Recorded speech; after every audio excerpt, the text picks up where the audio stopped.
സ്വർണ്ണപ്പാളി വിഷയത്തിൽ നിയമസഭയിൽ പ്രതിപക്ഷ പ്രതിഷേധം നടക്കുകയാണ്. ചോദ്യോത്തരവേളയിൽ തന്നെ വിഷയം പ്രതിപക്ഷം ഉയർത്തി.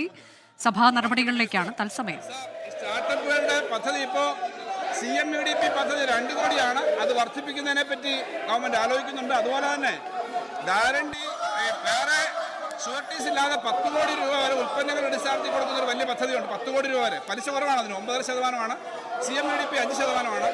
അതും അല്പം കൂടി തുക വർദ്ധിപ്പിക്കുന്നുണ്ട്. ധാരാളം ആളുകൾ 1 ലക്ഷത്തോളം ആളുകൾക്ക് ഈ പദ്ധതി വഴി ജോലി കൊടുക്കാൻ കഴിഞ്ഞതുകൊണ്ട് സ്റ്റാർട്ടപ്പുകളെയും പൊതുസംരംഭകരെയും സഹായിക്കാനുള്ള കൂടുതൽ പദ്ധതികൾ സ്റ്റാർട്ടപ്പിന് കൂടുതൽ പ്രാധാന്യം കൊടുക്കുന്നിടത്തിലേക്ക് എടുക്കാനാണ് നിൽക്കുന്നത്. സാർ അങ്ങേക്ക് കാണാൻ വയ്യ ഈ 2 മെമ്പർമാർ ശ്രീ ചാണ്ടിയുമ്മനും ആര്യാടൻ ഷൗക്കത്തും ഉൾപ്പെടെ പുതിയ മെമ്പർമാരാണ് സഭയിൽ. അവരുൾപ്പെടെയാണ് ഈ ബാനർ പിടിക്കാനായിട്ട് അവരെ ഏൽപ്പിക്കാൻ കൊള്ളാവോ? ഇങ്ങനെ ചെയ്യുന്നത് ശരിയാണോ? ആ ഏറ്റവും പുതിയ മെമ്പർമാരെ കൊണ്ടാണോ ഈ ബാനർ പിടിപ്പിച്ചിരിക്കാൻ തടസ്സം ഉണ്ടാക്കുന്നത്? സാർ അങ്ങ് കാണാത്തതുകൊണ്ട് ഞാൻ പറയുകയാണ്, ഇങ്ങനെ ഈ നിയമസഭ ചെയ്യാൻ പാടില്ല. പിന്നെ നാട്ടിലാകെ അപമാനം ഉണ്ടാവും. ഏത് തെറ്റായ വൃത്തികെട്ട കാര്യം ഉണ്ടെങ്കിലും അതിശക്തമായ നിലപാടെടുക്കുന്ന ഒരു ഗവൺമെന്റാണ് സാർ ഇവിടെ.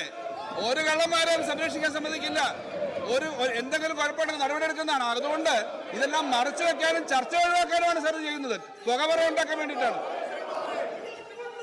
ബഹുമാനപ്പെട്ട പ്രതിപക്ഷ നേതാവ് അങ്ങയുടെ ടീമിനെ അങ്ങോട്ട് വലിക്കണം. Please please. പ്രതിപക്ഷ നേതാവിനെ പോലും കാണുന്നില്ല.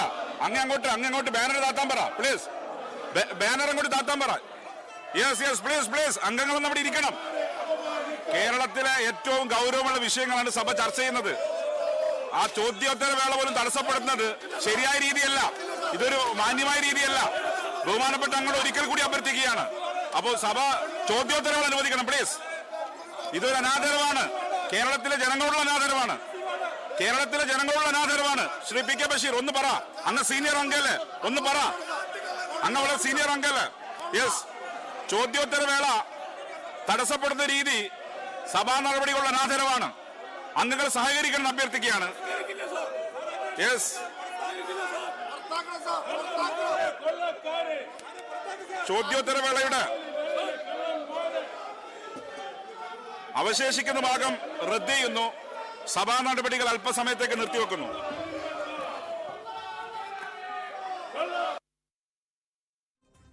അല്പസമയത്തേക്ക് നിർത്തിവെച്ചിരിക്കുകയാണ് സ്പീക്കർ. പ്രതിപക്ഷം വലിയ ബഹളമാണെന്ന് സഭയിൽ ഉയർത്തിയത്. ചോദ്യോത്തരവേള തടസ്സപ്പെടുത്താൻ ശ്രമിച്ചു. അത് സഭാ നടപടികളോടുള്ള അനാദരവാണ് എന്ന് സ്പീക്കർ ചൂണ്ടിക്കാട്ടുകയായിരുന്നു. നേരത്തെ ധനമന്ത്രി KN ബാലഗോപാലും അതേ നിലപാട് തന്നെ സ്വീകരിച്ചു. ഡയസിന് മുന്നിൽ പ്രതിപക്ഷത്തിന്റെ പ്രതിഷേധമാണ്. സ്പീക്കറുടെ ഡയസിന് മുന്നിൽ ബാനർ ഉയർത്തി സ്പീക്കറുടെ മുഖം മറച്ചുകൊണ്ടുള്ള പ്രതിഷേധമാണ് കണ്ടത്.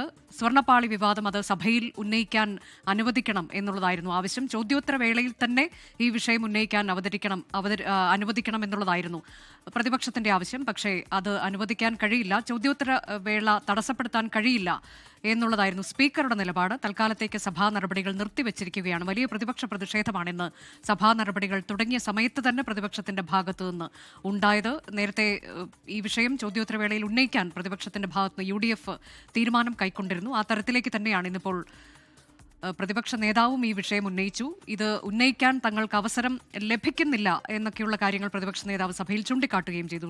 ലോകത്തെവിടെയായാലും ഏത് സമയത്തും 24 വാർത്തകളും ഓഗ്മെന്റഡ് റിയാലിറ്റി പാക്കേജുകളും എക്സ്പ്ലെയിനറുകളും വിശദമായി കാണാൻ ഞങ്ങളുടെ YouTube ചാനൽ നിങ്ങൾക്ക് സബ്സ്ക്രൈബ് ചെയ്യാം.